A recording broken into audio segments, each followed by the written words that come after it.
السلام عليكم ورحمة الله وبركاته. أهلا بكم متابعينا الكرام في كل مكان، يا رب تكونوا بخير. واستكمال لفيديو الممبار. بعد ما نضفناه هنعمل خلطة للحشو جميلة جدا بكل التكات المصرية المعروفة في خلطة حشو الممبار. اولا احنا هنتفق ان الخلطات بتختلف، لكن كل خلطة بيبقى ليها طعم مميز. تعالوا كده نسمي الله ونبدأ في الخطوات بتاعتنا. حل على النار، هضيف فيها معلقتين كبار من زيت نباتي. مجرد ما الزيت يسخن معانا هضيف عليه بصلتين كبار مفرومين ناعم، وهقلب البصل بتاعنا لغاية ما يدبل ولونه يبقى شفاف بالشكل ده. هضيف عليه 4 فصوص توم كبيرة، هبشرهم، هقطعهم بالسكينة مش هتفرق، وهقلب التوم مع البصل. طيب ليه احنا حطينا في البداية مع البصل زيت، ما حطيناش سمنة او زبدة؟ لان احنا سايبين دهون في الممبار، فمعتمدين على ان احنا ناخد الطعم من الدهون اللي موجودة في الممبار. فلو احنا حطينا زيت بيبقى الطعم خفيف ولطيف ومتقبلينه مع الدهون اللي موجودة في الممبار. لكن لو حطينا سمنة او زبدة الطعم بيختلف وبيبقى فيه طعم غريب. كمان الدهون بتبقى زيادة ودسم الممبار بيبقى زيادة، ولما الممبار بيبرد معانا تحس ان هو عمل طبقة دهن كده جوه الرز. بعد ما قلبنا في البصلة وخدت اللون الذهبي الفاتح ده، احنا مش هنغمق البصلة، نكون مجهزين طماطم، ونكون الطماطم تقيلة معانا، وهنضيف عليها كمان معلقة كبيرة من الصلصة. دي صلصة انا عاملاها ومفرزاها في البيت. الصلصة بتاعتنا عشان تقيلة فمش هتاخد وقت على النار.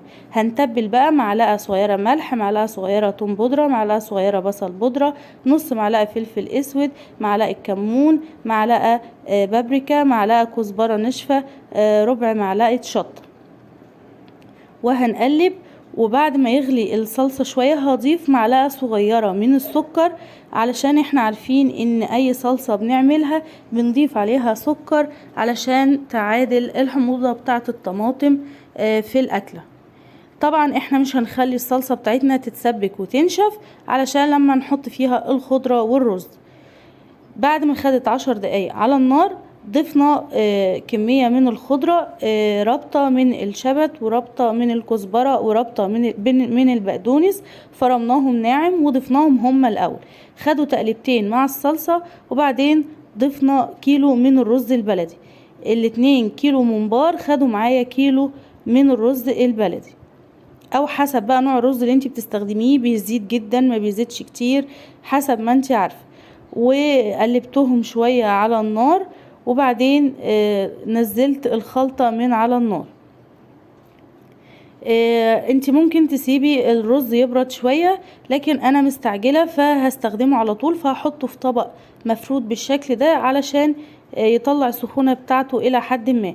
هنقطع بقى الممبار بتاعنا بالطول اللي يعجبنا ويرضينا. انا الطول ده كويس بالنسبة لي. بعد ما يكش الممبار في السلق هيبقى الطول كويس. نيجي بقى لطرق الحشو.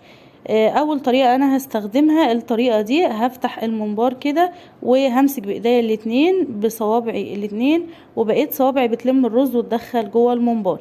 يا اما هستخدم قمع، يا اما هستخدم ازازة مية، وهقطع الجزء اللي فوق من عند الغطا وهحط الممبار واقفل عليه الغطا، واستعمل رقبة الازازة دي زي القمع.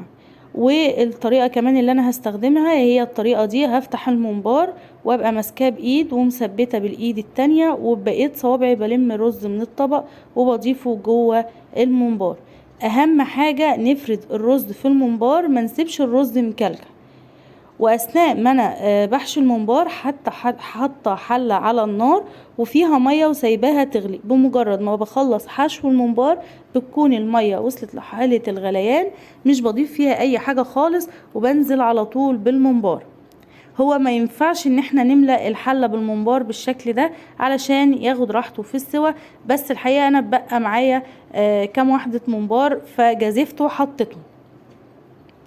في البداية كده هشيل الرغوة او الريم اللي على وش الممبار، وبعد ما اشيله هبدأ بقى احط الحاجات اللي هتبهر لي الممبار بتاعي وتديله الطعم والنكهة. احط واحدة فلفل رومي، طماطمايه مقطوعة نصين، جزرايه مقسومة نصين، هحط ورق لورا، هحط 3 فصوص من الثوم، 4 فصوص من الحبهان، بصلة كبيرة متقطعة 4/4، وفي كل ناحية في الحلة هحط ربع من البصلة بتاعتي.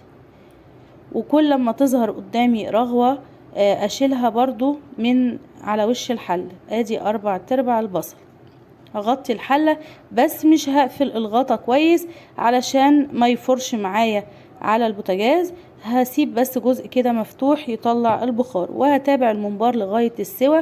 ولما يستوي الممبار بتاعي هطلعه في مصفى، واكون مجهزة طاسة فيها زيت غزير. هحط الزيت على النار، لما يسخن بالمقصوصة هنزل بالممبار بتاعي وهسيب الممبار. انا عندي كمان الشبكة دي بتفيدني جدا، بغطي على الحاجة تبقى بتحميني من الزيت، وكمان بتخليني ابقى شايفة اللي جوه الطاسة وصل لغاية فين. كده خد لون من اول ناحية، هنقلبه على الجهة التانية علشان ياخد لون. ودرجة التحمير زي ما انتي بتحبيها، بتحبي تغمقيه في التحمير، بتحبيه يدوب ياخد لون، زي ما انتي بتحبيه اعمليه. وبعد ما يخلص الممبار ويبقى جاهز معانا هنطلعه على ورق مطبخ او ورق مناديل مطبخ لغاية ما يصفي الزيت، وبعدين هنقدمه في السيرفيس بتاعنا. كان مستوي بالرغم ان الحلة كانت مليانة، وكان السوا بتاعه مظبوط، كان طعمه حلو قوي. ما عملش طبقة دهون جوه الرز علشان احنا استخدمنا الزيت الذرة.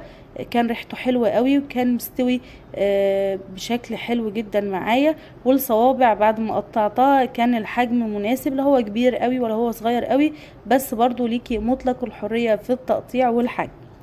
وبكده خلص فيديو النهاردة، واتمنى ان يكون الفيديو عجبكم. ولو عجبكم هستنى تعملوا شير ولايك للفيديو، وتدوسوا على زر اشتراك وتفعلوا الجرس لو حابين يوصلكم مني كل جديد. واترككم في رعاية الله وامنه، واشوفكم في يوم جديد بفيديو جديد، والسلام عليكم ورحمة الله وبركاته.